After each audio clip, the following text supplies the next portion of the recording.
We have heard that masturbating is something completely normal. But to what extent? How many times a day can you do it without being considered addicted? What if you can't stop? Let's answer these questions and explore why you should consider stopping today. This act, which seems normal, hides a trap for your life. Before we begin, I would like to apologize for the exaggerated cover. But I needed to draw your attention to this 21st century issue that weakens and harms both our young people and adults, leaving us without willpower. In this video, you will understand what happens to our brains scientifically and philosophically, and what Stoicism has to teach us about this vice. Also, remember to subscribe to our channel and activate the bell so you don't miss anything. Now, let's begin. Current medicine is quite clear in stating that masturbation is completely normal, not only in humans, but also evidenced in dogs and other mammals. However, this view of normal masturbation was not always the case. In the past, masturbation was thought to be immoral, especially in men, because unproductive seed production prevented people from reproducing. In the case of women, it was believed that masturbation could distance them from men by finding pleasure on their own, and without assistance. To this moral burden was added the physical burden, stating that masturbation caused diseases. So it was not advisable to practice it at all. But let's return to the present. What do we know about masturbation, especially for men suffering from insomnia? It is known that it induces sleep.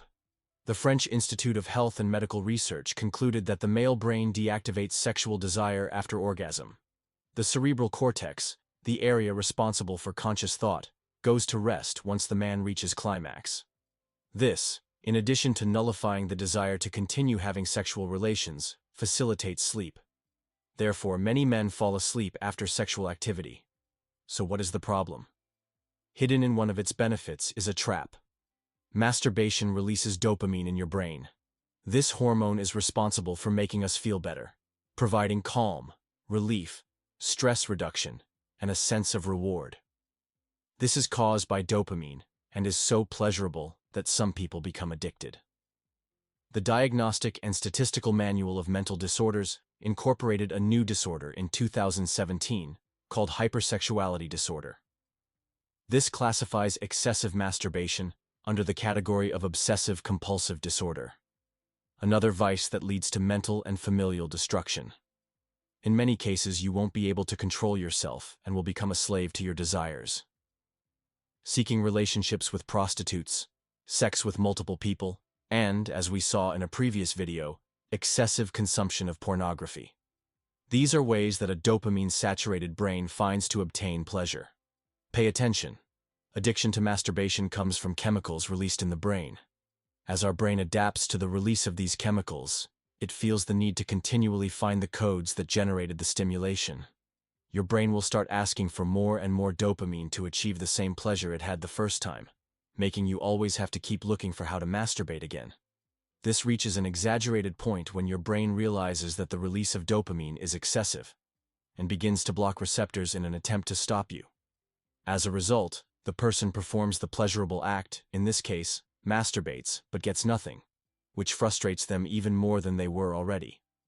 Excessively masturbating to satisfy that hunger for pleasure is exactly what a smoker who never stops, someone who eats chocolate until vomiting, or even an alcoholic does.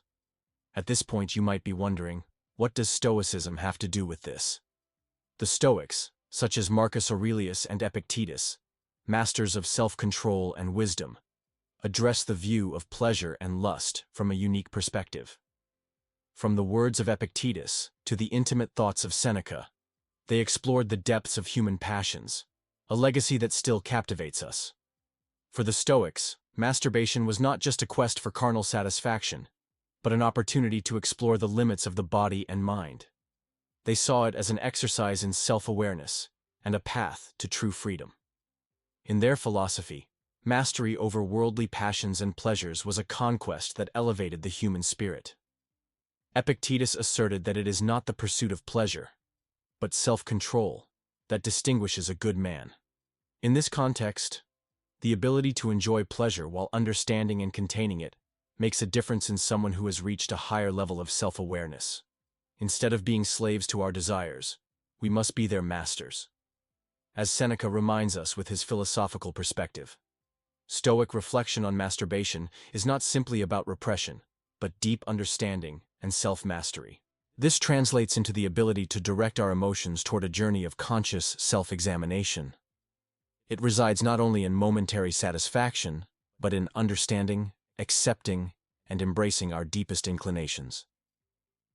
From the Stoic perspective, every action has consequences, not only for us, but also for the natural order of the universe.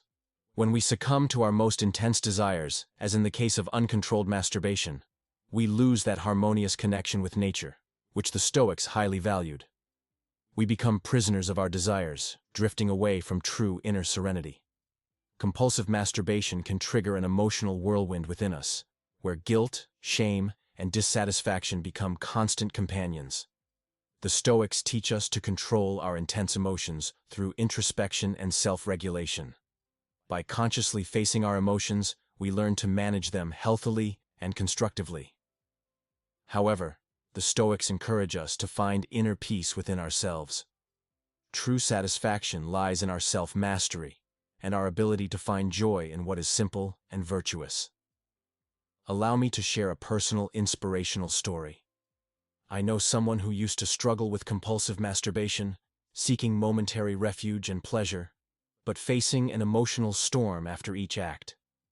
Immersing themselves in Stoic teachings and practicing self-control and self-regulation, this person underwent a profound transformation. They learned to confront their desires and emotions consciously, finding true joy in self-control.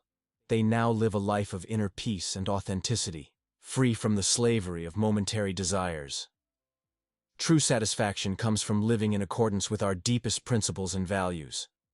When we yield to fleeting desires, we lose sight of what we truly value in life. Compulsive masturbation can distance us from our noblest purposes and veer us away from the true happiness found in virtue and inner peace. By practicing meditation and mindfulness, we can promote the mental serenity needed to resist temptations and face our emotions healthily. This compulsion becomes an obstacle to mental serenity, dragging us into regrets and steering us away from the peace found in self-control and moderation.